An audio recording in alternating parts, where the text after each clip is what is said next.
ក្រោយពីការរីកមកប្រហែលជា20ថ្ងៃជាងហើយអញ្ចឹងអ្វីដែលយើងអនុវត្តធ្វើទៅពេលនេះគឺធ្វើយ៉ាងម៉េចធានាបានថាក្តាប់ទុរេនយើងក្រោយពីការរីកនេះស្រស់ល្អបានល្អ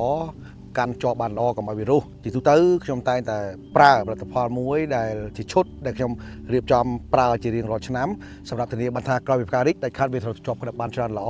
សុខចិត្តឲ្យវាបានច្រើនវាប្រសើរជាបន្តិចប្រកបណាយើងមិនអាចយកផ្លែទាំងអស់អញ្ចឹងបានទេទៅថ្ងៃអនាគតយើងយកចំនួនតិចតួចទេប៉ុន្តែយើងសុខចិត្តឲ្យបានច្រើនងាយស្រួលយើងមានជំរើសផ្លែណាដែលមិនស្អាតផ្លែណាដែលមិនល្អមិនពេញលេញយើងអាចទម្លាក់វាចោលនៅថ្ងៃខាងមុខបានជាទូទៅខ្ញុំបាញ់ខាងក្នុងគឺខ្ញុំប្រើឈុតគេហៅថាឈុតបំពន់បាញ់ប្រយោជន៍អ្វីបាញ់ប្រយោជន៍ដើម្បីឲ្យក្តាប់នេះវាស្រស់ល្អបានលឿនគេហៅថាភ្ញាក់ខ្លួនបានលឿនវានឹងឈានទៅដល់ធំធាត់បានលឿនដោយតួយ៉ាងនៅម្ដុំនេះវាតែងតែមានមុនវាលូតលាស់បានធំមុនបន្តិចហើយរីឯប៉ុណ្ណេះគឺស័ក្តិសមបំផុតហើយរីឯខាងក្រៅក៏យើងអត់ភ្លេចទំនុកម្ដងទៅលើស្លឹកខាងក្រៅដែរព្រោះស្លឹកខាងក្រៅ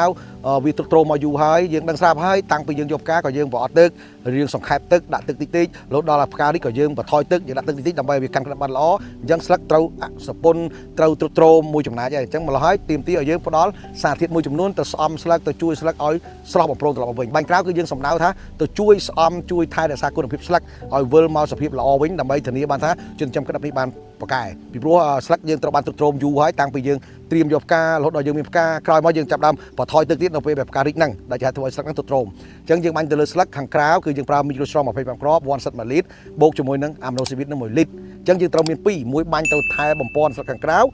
មួយទៀតយើងថែបំពន់ក្តាប់ខាងក្នុងហើយយើងអនុវត្តប្រហែលជា2ទៅ3ដងទាំងបាញ់ក្នុង2ដងទាំងបាញ់ក្រៅ2ដងឬក៏បាញ់ក្នុង3ដងបាញ់ក្រៅ3ដងកម្រិតដែលយើងបាញ់ពីម្ដងទៅម្ដងជាទូទៅ3ទៅ5ថ្ងៃម្ដង